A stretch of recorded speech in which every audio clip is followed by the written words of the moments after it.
Hey y'all! So today we're going to dive back into chapter 9, and I just have to say I've really missed this has been a little bit of a stretch for me to not put a video out with you all, or at least it feels that way. My schedule's been a little bit different this week, this last week and weekend, and so I'm back on track and I'm excited. So diving back into chapter 9 with you all today, we're going to hit two sections called the medial woman, breathing underwater, and surfacing. And these were so powerful. It's kind of like, you know, when you read a book, sometimes there's fluff. You know, like you could just skip paragraphs and you wouldn't really even miss anything. I find that rare in this book, even though her writing style is very poetic. And if you've been following along, you know that. But you know, even though it's poetic, there's still meaning, just about, I feel like, in 95 to 98%, if not more, of this book. And so it's so hard to skip reading the way she words things, because I feel like, in these two sections, I feel very strongly about this. So it's like, yeah, I could put them in my own words, but I feel like if I do that, yeah, we'll get the gist of what she's saying, but I feel like she has, you know, spent so much time articulating these abstract and deep and meaningful concepts. You know, psychology is sometimes hard to grasp anyway. You know, a lot of it's theory, and it's kind of like once you get a good hold on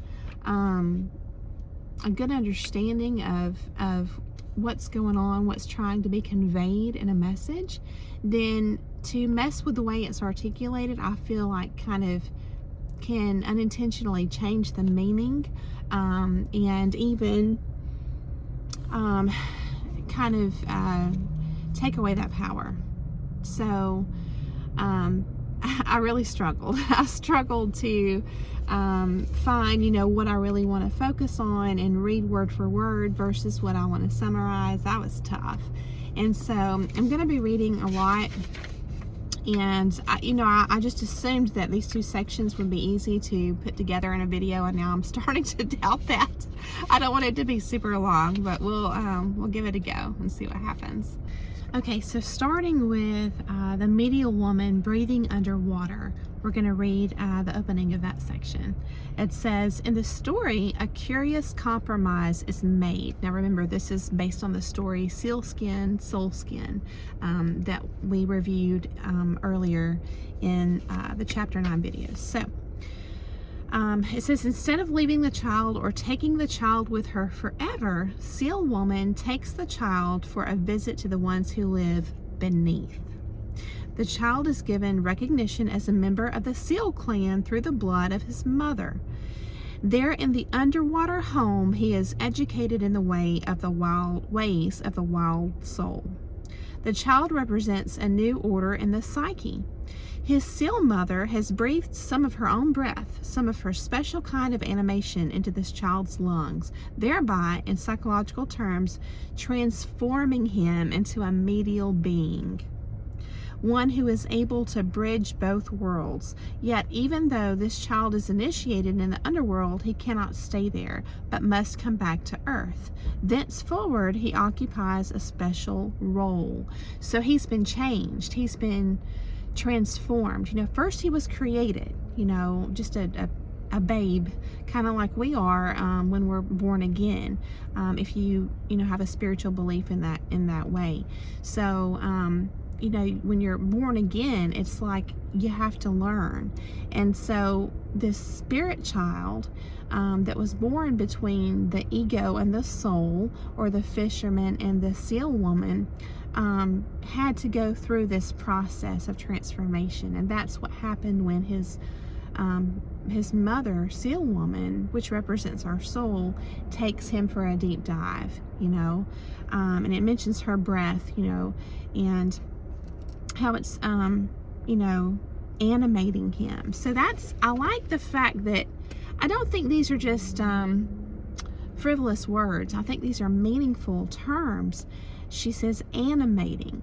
So that means spurring us to action, because when we experience deep dives within our psyche through these shocking and tough experiences in our life, such as being entangled with a narcissist, we're naive to start with, right? And then as we learn, it's painful, it's shocking along the way, but it's transforming us as well. And so it has meaning, and the intention, I think, is found right here in this word where it says, his seal mother has breathed some of her own breath, some of her special kind of animation. So it's meant to spur us to action, I feel like, put some wind in our sails, and get us moving and motivated, and for what? We'll find out. So let's keep reading. It says, he's now able to bridge both worlds. So the world of the soul and the world of the ego, just your mundane, participation in the physical reality, because that's just part of life, part of this physical reality, right? We have to be able to navigate that too. So, thenceforward, he occupies a special role. So there's purpose. The child who has dived down and resurfaced is not wholly ego and not wholly soul, but somewhere in between. There is at the core of all women what Tony Wolff, a Jungian analyst who lived in the first half of the 20th century, called the medial woman. So there's something, you can research further if you have interest. The medial woman stands between the world of consensual reality and the mystical unconscious, and mediates between them. The medial woman is the transmitter and receiver between two or more values or ideas. She is the one who brings new ideas to life, exchanges old ideas for innovative ones, translates between the world of the rational and the world of the imaginal. She hears things, knows things, and senses what should come next. This sounds like our intuition. This sounds like that numinous part of us inside that's connected to the divine, that inner guiding light at our core. If we'll just tune in and let that breathe new life into us. And I think that's where going home, returning home, like the child does in this story, is so important. Like I said before, the Bible instructs us to be still and know God, and I think that there's purpose in that too, to still our minds and guard our hearts so that we can tune into the right direction. So it says, I'm going to start skipping around a little bit for time's sake.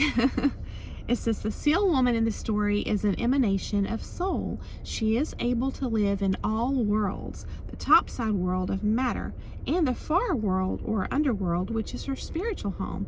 But she cannot stay too long on earth. This is really interesting to me. It's kind of like, why? Why is there a conflict between the pure soul and the earth? That might be something to journal on. Just kind of take your own deep dive into, and just look at the differences. And again, if you're looking at it through a Christian perspective, it talks about how evil the world is, the physical reality, and the ruler of this physical world. So that might be the conflict there between soul and this reality. So just something to think about, to get the wheels turning. And I'm never going to push my beliefs on any of my viewers. I just want to give you things to think about. So I try to be open-minded, and I feel like that's a really good way to learn and to continue on the path of a growth mindset in life. I never want to reach a point where I'm like, that's it, I'm done, I know everything. So it says, she, meaning the soul, the seal woman, she and the fisherman, the ego psyche, create a child who can also live in both worlds, but the child cannot stay too long in the soul home. Okay, so that the soul mother, seal woman, can't stay too long in this reality, and then yet the child can't stay too long in the soul home. So then again, I would invite you to journal on that and say, why? What's the conflict there? I don't really know that that's the same as looking at why the soul can't be 24/7 engaged with this physical reality. But it's like it just gets the wheels turning again. I think it helps us to understand all aspects of ourselves, because again, all these characters in this story are representative of aspects of an individual psyche. And I feel like this story, you know, sometimes in the other stories we've reviewed, we can look at the characters in a different light, not just as aspects within one person's psyche, but as yourself versus the narcissist, you know, to learn more about yourself and the impacts of narcissistic entanglement on you. Some of the past stories have helped us in that way, but this particular story, Sealskin, Soulskin, I feel like has been more about the healing process and the learning, especially, you know, how these experiences with narcissistic individuals, which is part of this physical reality, how it transforms us, how it can transform us if we are open to that, if we are attuned to that core inside of us that, you know, can guide us. So that inner compass, I mean, there's so many beautiful lenses you can look through, you know what I mean? So you can just journal on why. As I'm reading through this stuff, you can just make a quick note and put why, you know, come back to it and write a little bit. So it says, the seal woman and the child together form a system in a woman's psyche that is rather like a bucket brigade. The seal woman's soul self passes thoughts, ideas, feelings, and impulses up from the water to the medial self, which in turn lifts those things onto land and consciousness in the outer world. The structure is the combination of the seal woman and the child, also works conversely. The events of our daily lives, our past traumas and joys, our fears and hopes for the future, are all passed hand over hand down to the soul, who makes comments on them in our night dreams. I don't know why I said nightmare. Our night dreams, emanates its feeling upward through our bodies, or pierces us with a moment of inspiration with an idea on the end of it. So the communication from the soul is different than the communication from the spirit child to the soul. But there's a process happening inside of us here where we're trying to make sense of things, and that's where we have to be attuned to ourselves, like she says, to notice our bodies, because she says, you know, the events of our daily lives, past traumas and joys, fears and hopes for the future are all passed hand over hand down to the soul. So the soul is processing now. It says, who makes comments on them, and this is where we get the messages of the meaning. Sometimes, you know, there's an immediate perception of what happens or what we experience, and, you know, that's what we can easily remember. But I think that our deeper consciousness logs that for further processing on a soul level. Does that make sense? It's kind of like that's the processing that happens in our dreams, and then we wake up and we feel like just bizarre symbolism, but I do believe it's symbolism, and it's that deeper conscious part of us trying to send that message. So it's just incredible, isn't it, to see you know, how we're created, the different layers within us, and the complexity, and it's just beautiful. Intelligence at work right there. So it says, yeah, so even emanates its feelings upward through our body. So listening to your body, again, our bodies a lot of times speak, you know, give us like red flags, like, hey, be careful, danger, before our minds do. And then again, or pierces us with a moment of inspiration. So the wild woman, this is interesting. The wild woman is a combination of common sense and soul sense. So this gives you an idea. The seal woman and the spirit child together are what defines the wild woman. It says the medial woman, again, same thing, is her double and is also capable of both. Like the child in the tale, the medial woman is of this world but can travel to the deeper reaches of psyche with ease. Some women are born with this as their gift. Other women acquire it as a skill. It matters not which way one arrives at it, but one of the effects of going to home on a regular basis is that the medial woman of the psyche is strengthened each time a woman goes and returns.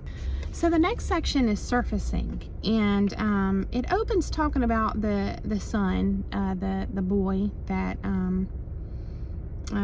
his mother is seal woman and his father is the fisherman, the ego and the soul. So he is the spirit child. It talks about him, and it just talks about, how he gets to go home, and it's, it's wonderful, but there's like this bittersweet experience because he doesn't really want to leave. So it says they were glad and refreshed, but also a little wistful at first. So the mother says, I'm always with you. And she tells him, anytime you want to feel close to me, there's these artifacts of hers that he can touch and feel close to her again. And so I think that's, something that we can all relate to. I think that we all have special items in our life that are meaningful to us, that inspire us, that reconnect us to, a person that we care deeply for, or an experience that we've had, or a lesson. So it says, her words, meaning the mother to the son, her words are a special kind of wild promise, because she says, I'm always with you. They imply that we should not spend much time in immediate yearning to go back. Instead, here's the instruction.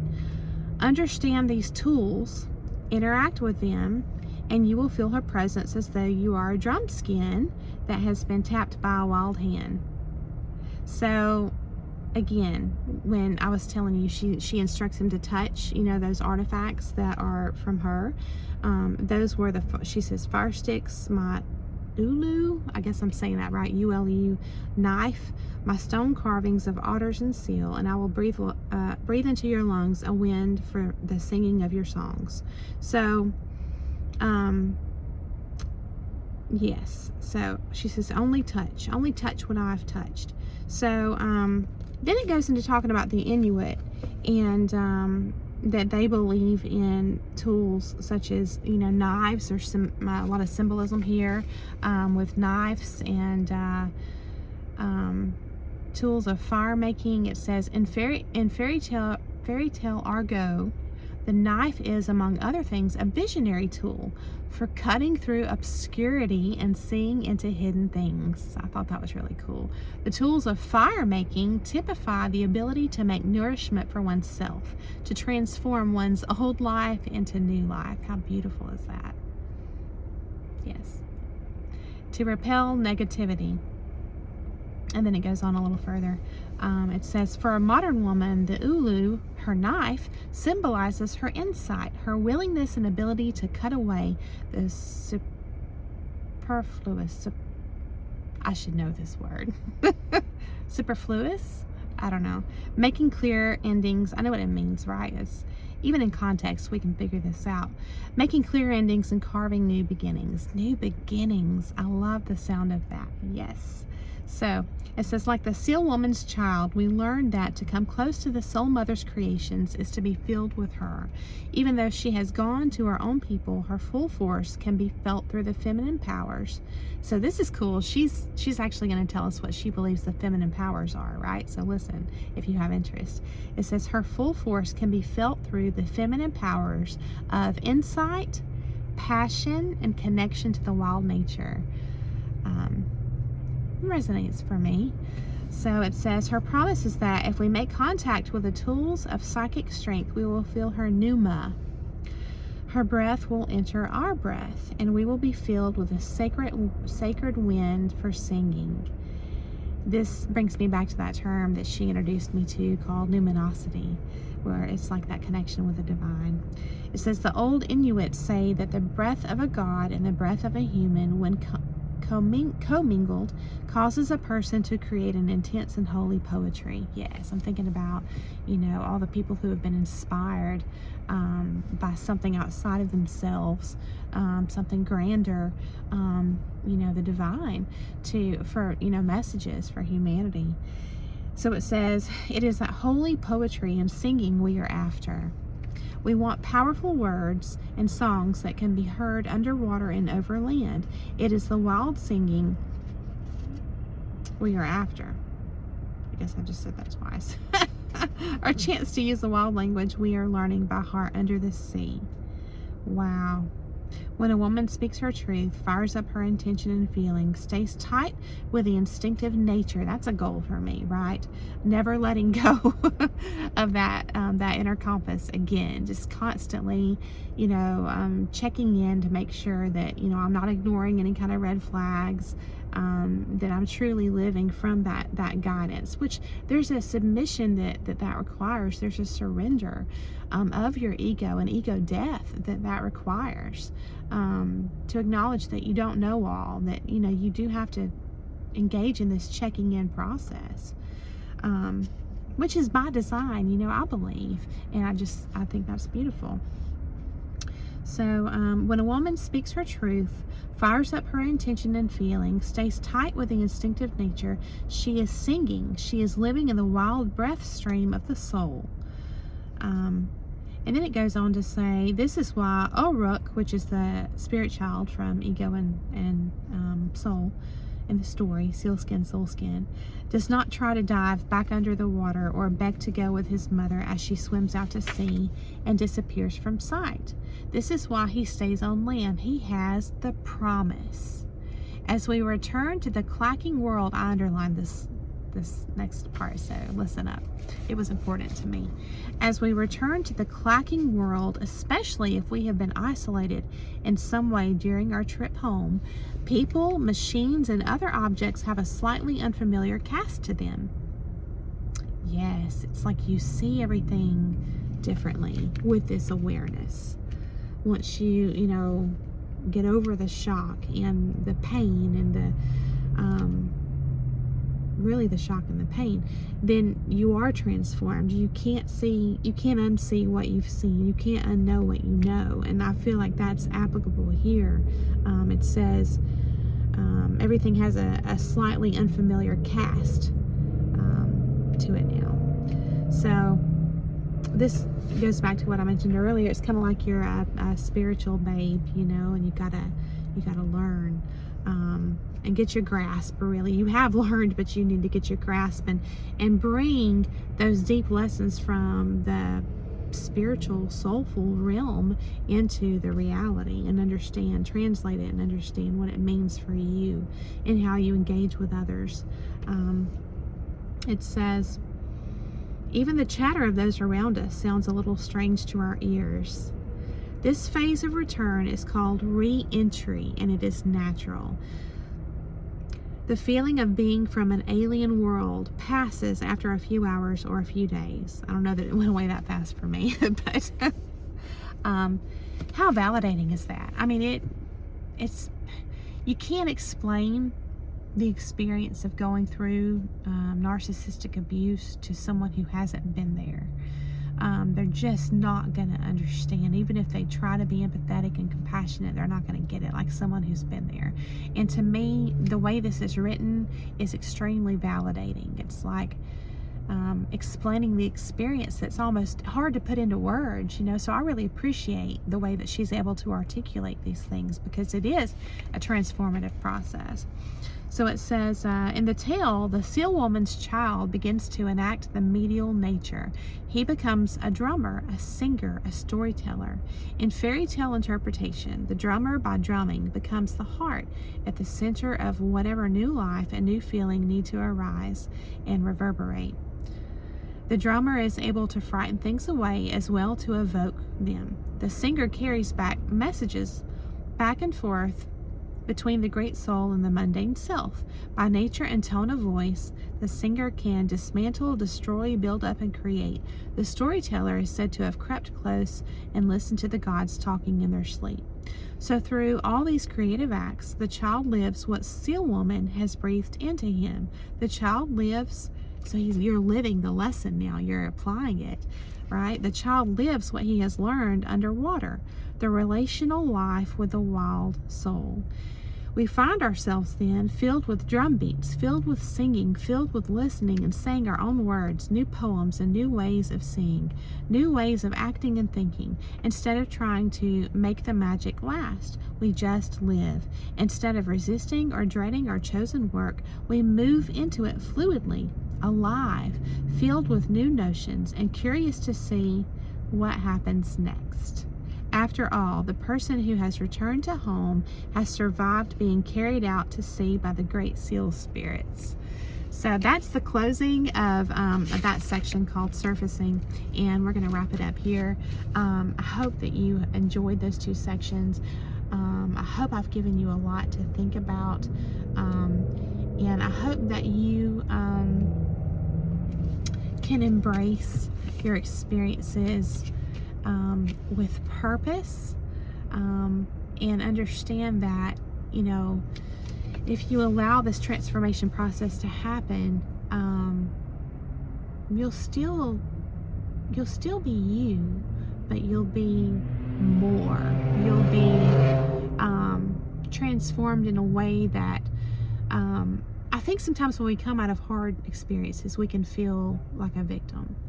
And it's not to say that's not true, but I would just encourage you to view yourself after these experiences, these hard, tough experiences, challenging experiences, as transformed, and just being more expanded, more capable of experiencing even more. It's almost like I think it can build, kind of like we may not even have been able to experience the depth and richness that life has to offer on that soul level had we not gone through these experiences. Does that make sense? So, you know, it's still you. It'll always be you, but more. See what I'm saying? So I hope that this has encouraged you, and thanks again for coming along with me. I always enjoy it, and thanks again for all the likes, comments, and if you haven't subscribed, I would encourage you to do so. And I'll check back in with you soon, and we'll continue and finish out. I say finish out. let's take a look in chapter 9. 1 to 2 more videos, I would say. We're not rushing, right? We just want to enjoy every moment. So thanks again, and I hope you have a beautiful day, and I will see you soon.